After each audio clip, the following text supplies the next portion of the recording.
जय श्री कृष्णा। आज रसपान कीजिए मार्गशीर्ष मास महात्म्य के अंतिम अध्याय यानी कि अध्याय 30 का। सबसे पहले तो आप सभी का बहुत बहुत धन्यवाद जिन्होंने पूरे मार्गशीर्ष के महीने में हमारे चैनल पर इन कथाओं को सुना, और उम्मीद करती हूँ अगले महीने से यानी कि पौष महीने से भी हमारे चैनल पर आप अपलोड होने वाली सारी कथाएं भी जरूर सुनेंगे।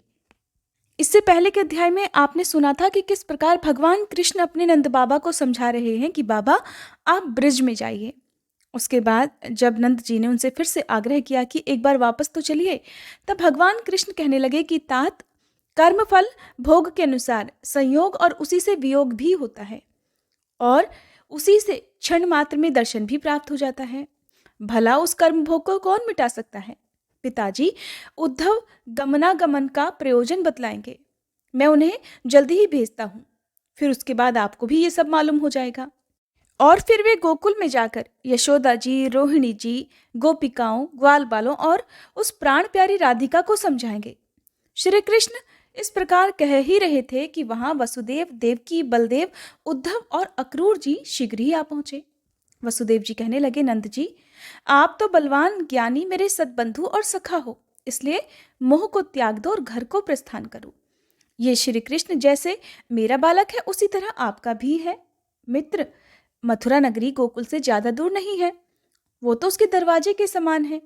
इसलिए नंद जी सदा आनंद महोत्सव के अवसर पर तुम्हें ये पुत्र देखने को अवश्य मिला करेगा। देवकी जी ने भी कहा, नंद जी ये श्री कृष्ण जैसे हम दोनों का पुत्र है उसी तरह आपका भी है, ये बात निश्चित है। फिर किस बात के लिए आपका शरीर शोक से मुरझाया हुआ दिख रहा है? श्री कृष्ण तो बलदेव के साथ आपके महल में पूरे 11 वर्षों तक सुखपूर्वक रह चुके हैं। अब आप थोड़े दिन के वियोग से ही शोकग्रस्त कैसे हो जाएंगे? अगर ऐसी बात है तो कुछ दिनों तक मथुरा में ही इस पुत्र के साथ आप भी रहिए और उसके पूर्णिमा के चंद्रमा के समान कांतिमान मुख को देखते रहिए और अपना जन्म सार्थक कीजिए। तब श्री भगवान बोले कि उद्धव, तुम सब सुखपूर्वक गोकुल में जाओ, भद्र तुम्हारा कल्याण होगा। तुम हर्षपूर्वक गोकुल में जाकर मेरे द्वारा किए गए शोक का विनाश करने वाले आध्यात्मिक ज्ञान से मैया यशोदा, रोहिणी जी, ग्वाल बाल समूह, मेरी राधिका और सभी गोपिकाओं को सांत्वना देना।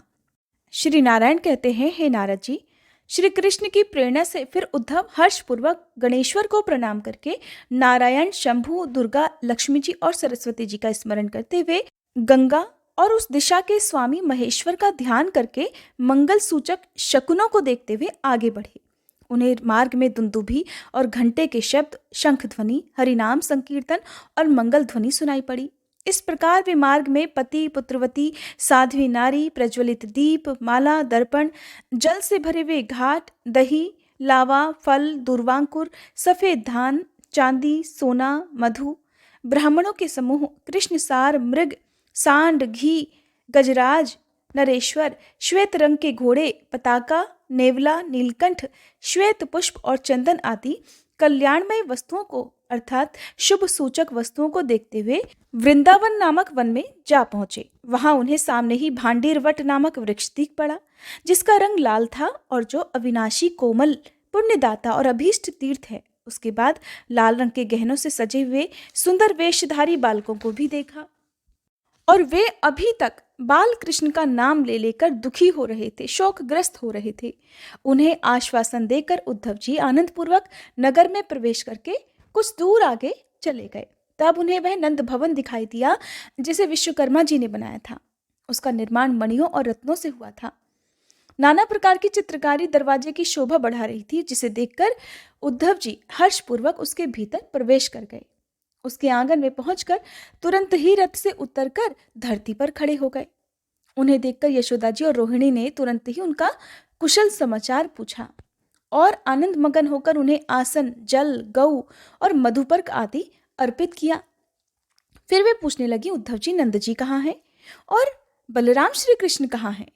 सारा वृत्तांत ठीक ठीक बताओ। तब उद्धव जी ने उनसे कहना आरंभ किया कि हे यशोदे, सुनो, वे सब सकुशल हैं और नंद जी भी आनंद पूर्वक हैं। वे श्री कृष्ण और बलराम जी के साथ कुछ देर से आएंगे, क्योंकि वहां श्री कृष्ण के उपनयन संस्कार तक ठहरेंगे। मैं विधि पूर्वक आप सब लोगों का कुशल समाचार जानकर मथुरा वापस लौट जाऊंगा। इस मंगल समाचार को सुनकर यशोदा जी और रोहिणी जी आनंद विभोर हो गई। उन्होंने ब्राह्मण को बुलाकर रत्न, स्वर्ण और उत्तम वस्त्र प्रदान किया। फिर तरह तरह की सामग्रियों का दान किया। उसके बाद उद्धव जी यशोदा, रोहिणी, ग्वाल बालों, वृद्धों और सभी गोपियों को भली भांति आश्वासन देकर रास मंडल देखने के लिए गए। वहां उन्होंने रमणीय रास मंडल को देखा, जो चंद्रमंडल के समान गोलाकार और सैकड़ों केलों के खंभों से सुशोभित था। उस समय रासमंडल की शोभा असंख्य गोपी और श्री कृष्ण ही आ गए, इस अनुमान से असंख्य गोपों को प्रतीक्षा करते हुए वहां पर देखा। फिर यमुना जी की प्रदक्षिणा अर्थात परिक्रमा करके उद्धव जी ने चंदन, चंपक, यूथिका, केतकी, माधवी, मौलसिरी, अशोक, कर्णिका आदि वनों की परिक्रमा की। फिर आनंद पूर्वक मन से नागेश्वर, लवंग, शाल, ताल, पनस, रसाल, मंदार आदि वनों को देखते हुए रमणी कुंजवन के दर्शन करके अत्यंत मधुर रमणी मधुकानन में प्रवेश किया, क्योंकि अभी तक राधा जी से उनकी भेंट जो नहीं हुई थी। फिर इस प्रकार भ्रमण करते हुए वहां की दिव्य विलक्षण शोभा को देखने के बाद वे अंतिम द्वार पर पहुंच गए। सखियों ने उनका स्वागत करके उन्हें राधा के पास पहुंचा दिया। उद्धव ने आश्चर्यचकित कर देने वाली राधिका जी को सामने देखा। वे चंद्रकला के समान सुंदर थी। उनके नेत्र पूर्णतया खिले हुए कमल के समान थे और उन्होंने आभूषणों का त्याग कर रखा था। केवल कानों में सोने के रंग बिरंगे कुंडल झलमला रहे थे। अत्यंत क्लेश के कारण उनका मुख लाल हो गया था। वे शोक से मूर्छित होकर धरती पर पड़ी हुई रो रही थी। वे एकदम शांत दिख रही थी। उन्होंने भोजन का भी त्याग कर रखा था। उनके होठ और उनका गला सूख सा गया था। केवल कुछ कुछ सांस ही चल रही थी। उन्हें इस अवस्था में देखकर भक्त उद्धव के सर्वांग में रोमांच हो आया और वे भक्तिपूर्वक सिर झुकाकर उन्हें प्रणाम करते हुए बोले, मैं श्री राधा के उन चरण कमलों की वंदना करता हूँ जो ब्रह्मादि देवताओं द्वारा वंदित हैं और जिनकी कीर्ति के कीर्तन से ही तीनों भुवन पवित्र हो जाते हैं। गोकुल में वास करने वाली राधिका जी को बारंबार नमस्कार है। शत श्रृंग पर निवास करने वाली चंद्रवती को नमस्कार है, नमस्कार है। तुलसीवन और वृंदावन में बसने वाली को नमस्कार है। रासमंडल वासिनी रासेश्वरी को नमस्कार है। विरजा के तट पर वास करने वाली वृंदा को नमस्कार है। जो सबकी माता और सर्वशक्ति स्वरूपा है उन्हें नमस्कार है। अग्नि में दाहिका शक्ति के रूप में विद्यमान रहने वाली देवी और भद्रा को पुनः पुनः नमस्कार। जो पूर्णिमा के चंद्रमा में और शरतकालीन कमल में शोभा रूप से वर्तमान रहती हैं उन शोभा को नमस्कार। देवी जैसे दूध और उसकी धवलता में, गंध और भूमि में, जल और शीतलता में, शब्द और आकाश में तथा सूर्य और प्रकाश में कोई भेद नहीं है, वैसे ही लोक, वेद और पुराण में कहीं भी राधा और माधव में भेद नहीं है। हे कल्याणी, इसलिए अब चेत करो, होश में आओ। सती, मुझे उत्तर दो। ऐसा कहकर उद्धव जी वहां उनके चरणों में बार बार प्रणाम करने लगे।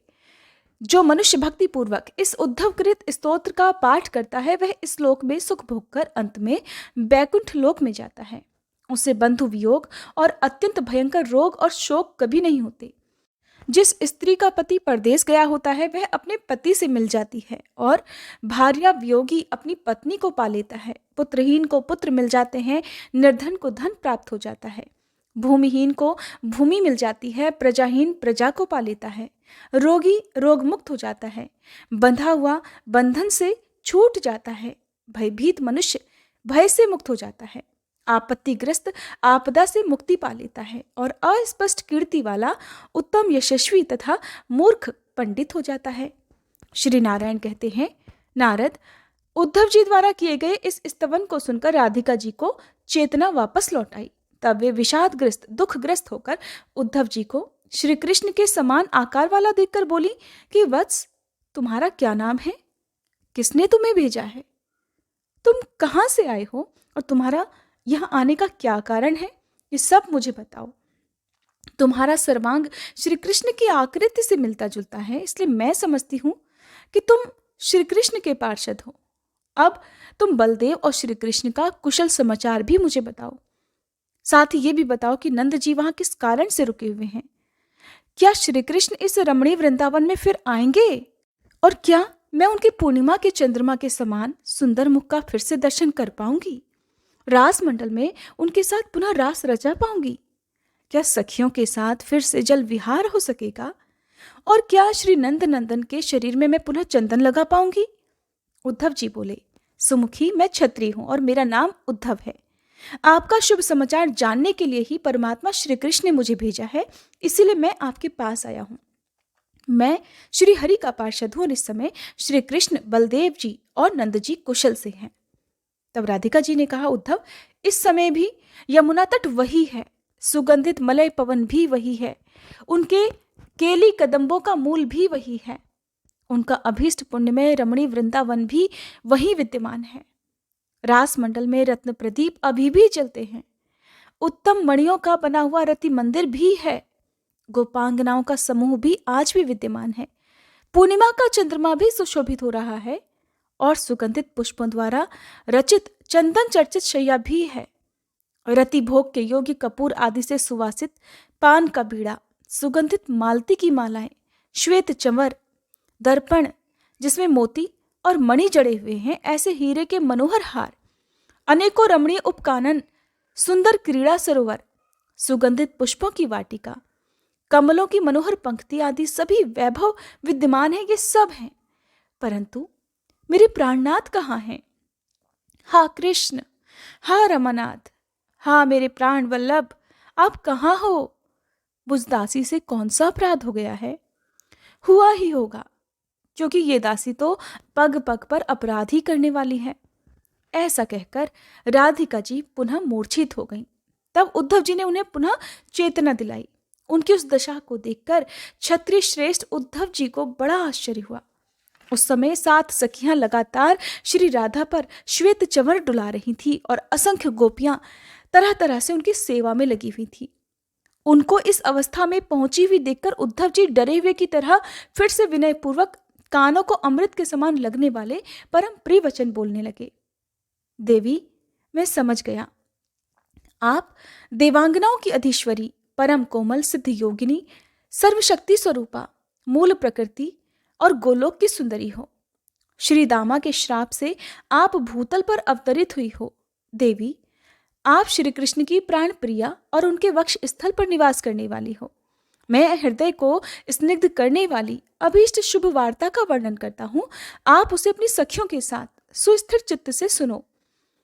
यह वार्ता दुख रूपी दावाग्नि में झुलसी हुईयों के लिए अमृत की वर्षा के समान और विरह व्याधि ग्रस्ता के लिए उत्तम रसायन के समान है। नंद जी सदा प्रसन्न है, उन्हें वसुदेव ने निमंत्रित कर रखा है, इसलिए वे वहां आनंद पूर्वक श्री कृष्ण के उपनयन संस्कार तक ठहरेंगे। उस मंगल कार्य के सांगोपांग संपन्न हो जाने पर आनंद पूर्वक नंद जी, बलराम और श्री कृष्ण को साथ लेकर हर्षपूर्वक गोकुल को लौटेंगे।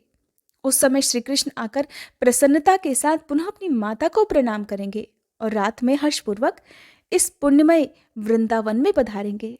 देवी राधिके, आप शीघ्र ही श्री कृष्ण के मुख कमल का दर्शन करोगी और उस समय आपका सारा विरह दुख दूर हो जाएगा।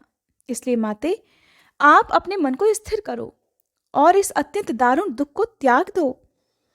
फिर प्रसन्नता पूर्वक अग्नि में तपाकर शुद्ध किए हुए रमणीय वस्त्र पहनकर अमूल्य रत्नों के बने हुए आभूषणों को धारण कर लो।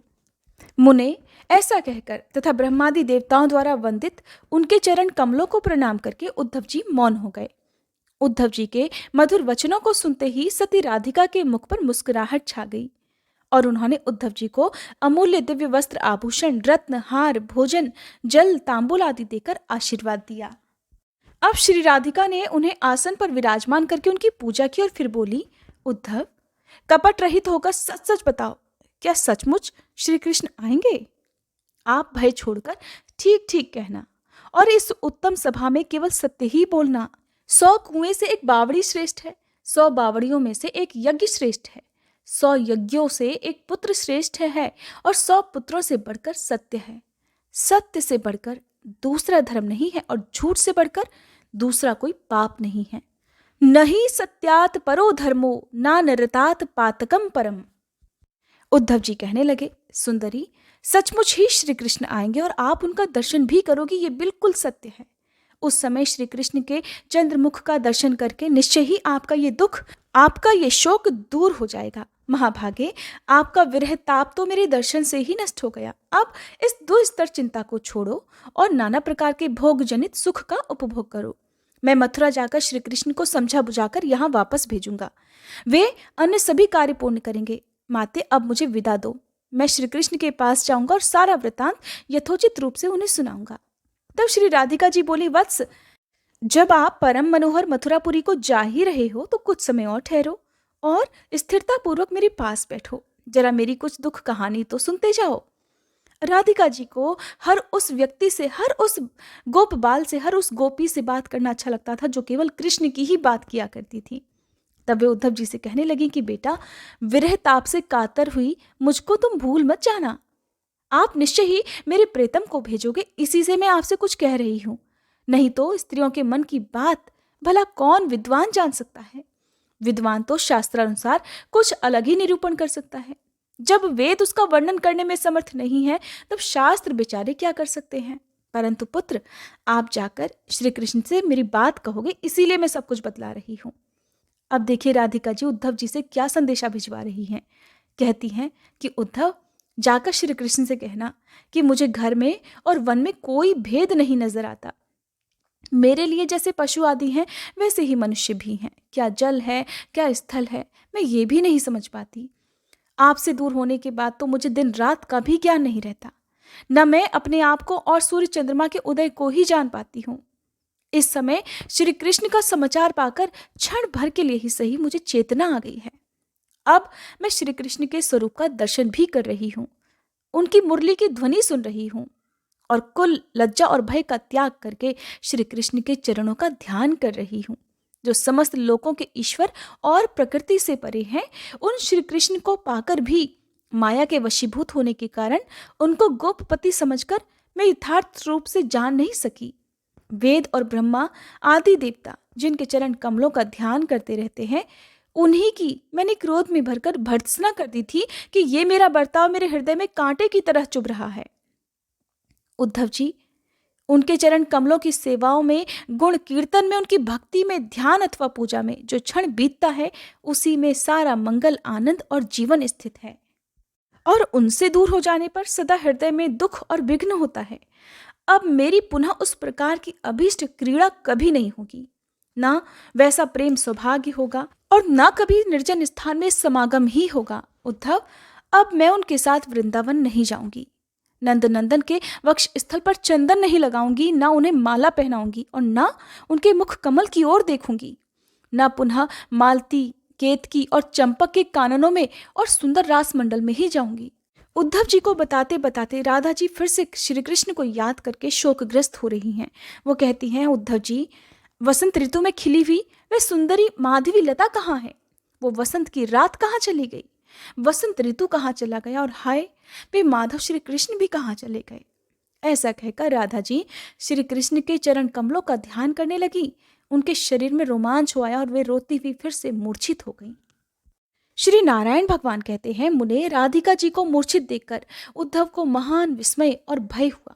वे राधा जी की सच्ची भक्ति और अपने आप को कहने मात्र का भक्त जानकर तथा भाग्यवती राधिका जी की ओर देखकर सारे जगत को तुच्छ समझने लगे। फिर उन्होंने अपने सामने मृतक के समान पड़ी हुई राधा जी को होश में लाते हुए उनसे कहा, कल्याणी, होश में आओ। हे जगन माता, आपको नमस्कार है। अब तुम्हें श्री कृष्ण के दर्शन अवश्य प्राप्त होंगे। आपके दर्शन से विश्व पवित्र हो गया और आपकी चरण रस से पृथ्वी पावन हो गई। आपका मुख परम पवित्र है और आपके स्पर्श से गोपिकाएं पुण्यवती हो गई। उद्धव जी ने राधिका जी को और उनके साथ खड़ी हुई गोपियों को बहुत बार समझाया, क्योंकि न केवल राधिका जी बल्कि बाकी गोपिकाएं भी कृष्ण के विरह से बहुत दुखी थीं। तब उद्धव जी बोले कि राधिका जी, हे कल्याणी, कुछ तो चेत करो। हे जगन्माता, मेरी ओर ध्यान दो। मैं कृष्ण भक्त के किंकर का भी किंकर उद्धव हूँ। माँ, मुझ पर कृपा करो। मैं फिर से मथुरा जाऊंगा, क्योंकि मैं स्वतंत्र नहीं हूँ बल्कि कठपुतली की तरह पराधीन हूँ। और जैसे बैल सदा हलवाहे के वश में रहता है, उसी तरह मैं श्री कृष्ण के अधीन हूँ। श्री नारायण कहते हैं, नारद, उद्धव के वचन सुनकर राधिका जी की चेतना फिर से लौट आई। तब राधिका जी कहने लगी, वत्स, तुम मथुरा जाओ, परंतु वहां सुख में पड़कर मुझे भूल मत जाना। अगर भूल जाओगे तो इस भवसागर में तुम्हारे लिए इससे बढ़कर दूसरा अधर्म नहीं है। इस समय तुम जाकर श्री कृष्ण से मेरी सारी बात कह सुनाओ और शीघ्र ही मेरे स्वामी को यहाँ ले आओ। भला जगत की युवतियों में किसको ऐसा दुख है? श्री कृष्ण से अलग होने के दुख को मेरे अलावा और कौन जानती है? सीता जी को भी वियोग दुख कुछ कुछ ज्ञात है। त्रिलोकी में नारियों में मुझसे बढ़कर दुखिया कोई नहीं है। बेटा उद्धव, किस युवती को मेरे समान दुख है? भला कौन नारी मेरी मानसिक व्यथा को सुनकर विश्वास करेगी? स्त्रियों में राधा के समान दुखिया, विरह संतप्त और सुख सौभाग्य से हीन नारी न हुई है और न आगे होगी। ऐसा कहकर राधिका जी उद्धव जी को देखकर फूट फूट कर रोने लगी। राधिका जी की इस दशा को देखकर स्वयं उद्धव जी भी फूट फूट कर रोने लगे। इस प्रकार राधिका जी और उद्धव जी के बीच में जो भी संवाद हुआ, उस संवाद के बाद उद्धव जी राधिका जी को प्रणाम करके और यशोदा जी को प्रणाम करके उतावली के साथ हर्षपूर्वक खरजूर कानन को बाएं करके यमुना तट पर गए। फिर वहीं पर स्नान भोजन करके वे फिर से मथुरापुरी को चल पड़े। वहां पहुंचकर एकांत में बट की छाया में बैठे हुए गोविंद को उन्होंने देखा। उस समय उद्धव शोक से दग्ध होने के कारण दुखी होकर रो रहे थे। उनके नेत्रों से आंसू झर रहे थे, क्योंकि कुछ क्षण पहले वो जिस दृश्य को देखकर आए थे, राधिका जी की जिन बातों को सुनकर आए थे, उसके बाद उनका मन शोकग्रस्त हो रहा था। उद्धव जी को आया देखकर श्री कृष्ण का मन बड़ा प्रफुल्लित हो गया। तब वे उद्धव जी से मुस्कुराकर बोले कि उद्धव आओ, कल्याण तो है ना? राधिका जी जीवित तो है ना? विरह ताप से संतप्त हुई कल्याणमयी गोपियों का जीवन कैसा चल रहा है? ग्वाल बालों और गोवत्सों का मंगल तो है ना? पुत्र विरह से दुखी हुई मेरी मैया यशोदा का क्या हाल है?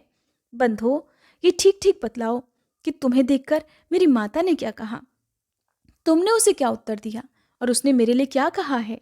जिस प्रकार श्री राधिका जी, यशोदा जी श्री कृष्ण से मिलने के लिए, उनके दर्शन पाने के लिए बहुत बेचैन थी, उसी प्रकार श्री कृष्ण भी वृंदावन का सारा हाल और सभी गोपियों का, राधिका जी का, यशोदा जी का हाल जानने के लिए बड़े व्याकुल थी।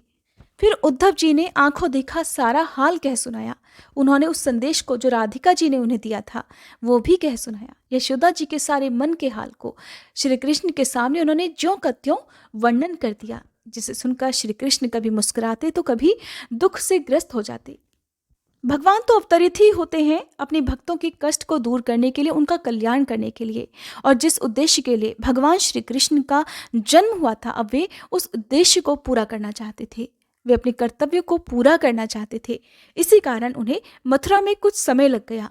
उनका वहां पर उपनयन संस्कार हुआ, उसके बाद उन्होंने वहां पर विद्या प्राप्त की। अपने सारे उद्देश्यों को पूरा करने के बाद भगवान श्री कृष्ण वापस आए। श्री नारायण कहते हैं, नारद, इस प्रकार श्री कृष्ण ने यादवों, देवों, मुनियों और अन्य व्यक्तियों, देवियों के साथ श्री गणेश जी के पूजन का कार्य संपन्न किया। फिर वे अपने एक अंश से रुक्मणी आदि देवियों के साथ, जिनसे उनका विवाह हुआ था, रमणी द्वारिकापुरी को चले गए, किंतु स्वयं साक्षात रूप से सिद्ध आश्रम में ही ठहर गए। वहां वे गोलोकवासी गोप सखाओं, नंद जी और मैया यशोदा गोपी के साथ प्रेम पूर्वक वार्तालाप करके पुनः माता पिता, गोकुलवासी गोपों और बंधु वर्गों से नीतियुक्त यथोचित वचन में बोले, पिताजी अब आप अपने ब्रज को लौट जाओ। माते, आप भी उत्तम गोकुल को जाओ और वहां अपनी आयु के शेष काल पर्यंत भोगों का उपभोग करो।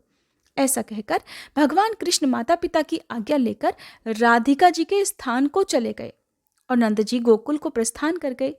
वहां पहुंचकर श्री कृष्ण ने मुस्कुराती हुई सुंदरी राधिका को देखा। उनकी आयु स्थिर थी और उस समय उनकी अवस्था 12 वर्ष की थी। मोतियों का हार उनकी शोभा बढ़ा रहा था। उस समय मुस्कुराती हुई असंख्य गोपियां हाथों में बेत लेकर उन्हें घेरे हुए थी। उधर प्राण वल्लभा राधा जी ने भी दूर से ही श्री कृष्ण को आते हुए देख लिया था। उनका परम सौंदर्यशाली सुंदर बालक वेश था।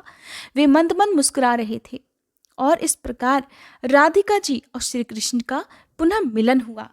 श्री कृष्ण को देखते ही राधिका जी का सारा दुख, सारा शोक दूर हो गया। उस समय श्री कृष्ण ने अपने उसी रूप के दर्शन राधिका जी को और समस्त गोपवासियों को कराए थे, जिस अवस्था में वे उन्हें ब्रज में छोड़कर मथुरापुरी को गए थे। श्री कृष्ण से जी भर के बात करने के बाद राधिका जी ने कहा, महाभाग, अब पुण्य में वृंदावन में स्थित रास मंडल को चलिए, जहां मैं आपके साथ जल में और स्थल पर क्रीड़ा करूंगी। फिर से मलय पर्वत और सुंदर मणि मंदिर को चलूंगी। इसके अलावा जो दूसरे रहस्यमय स्थान हैं जिन्हें मैंने जन्म से लेकर आज तक केवल सुना भी नहीं है, उन स्थानों में आपके साथ में चलना चाहती हूँ। ऐसी मेरी उत्कृष्ट इच्छा है। इस प्रकार वार्तालाप करते हुए ही वह मंगलमयी रात्रि बीत गई। सुबह की बेला आ पहुंची। यद्यपि सती राधा ने माधव को छोड़ना ही नहीं चाहा, फिर भी श्री कृष्ण ने युक्तिपूर्वक प्रेम भरे वचनों से राधा जी को समझाया। फिर शरतकालीन कमल के से विशाल नेत्रों वाले श्री कृष्ण प्रातः कृत्य समाप्त करके राधिका जी और गोपियों के साथ एक ऐसे रथ पर सवार हो गए जो गोलोक से आया था। वह मनोहर तथा मन के समान वेगशाली रथ 1 योजन लंबा चौड़ा था। उसमें सहस्त्रों पहिए लगे हुए थे। बहुमूल्य मणियों के बने हुए 300 करोड़ चमकीले ग्रहों से वह सुशोभित था। 3 करोड़ मणि स्तंभों और रत्नों की झालरों से उसकी विशेष शोभा हो रही थी। वह नाना प्रकार की विचित्र चित्रकारियों, श्वेत चमर और दर्पणों आदि से सुशोभित था। उसे 1000 घोड़े खींच रहे थे। उस रथ से भगवान पुनः वृंदावन में गए। वहां पहुंचकर उन्होंने रात्रि के समय जल स्थल पर विहार किया। राधिका जी को वहां के सभी पदार्थों को इसी रूप में दिखलाया मानो वे सब नवीन प्रकट हुए हों।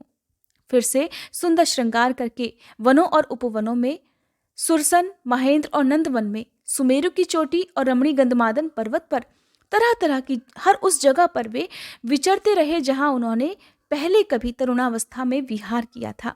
इस प्रकार राधिका जी को संतुष्ट करके वे फिर से गोकुल में आ गए। वहां भांडीर वट को देखकर वे पुण्यमय वृंदावन में गए। श्री कृष्ण के आगमन की बात सुनते ही नंद जी, यशोदा जी और बूढ़े गोप और गोपियों की आकुलता जाती रही। उनके नेत्रों में हर्ष के आंसू छलक आए। भगवान श्री कृष्ण के मथुरा जाने के बाद बहुत सारी घटनाएं घटित हुई थी। जैसे कि भगवान कृष्ण का विवाह सत्यभामा रुक्मिणी जी के साथ हुआ, किस प्रकार उन्होंने पांडवों का साथ दिया, और भी बहुत सारी घटनाएं ऐसी हैं जिनका वृतांत केवल इन छोटी सी कथाओं में कर पाना संभव नहीं है। आज मार्गशीर्ष मास महात्म्य समाप्त हुआ। उम्मीद करती हूँ हर बार की तरह आज की ये वीडियो भी आपको पसंद आई होगी। वीडियो अच्छी लगी हो तो प्लीज़ वीडियो को लाइक जरूर कीजिएगा।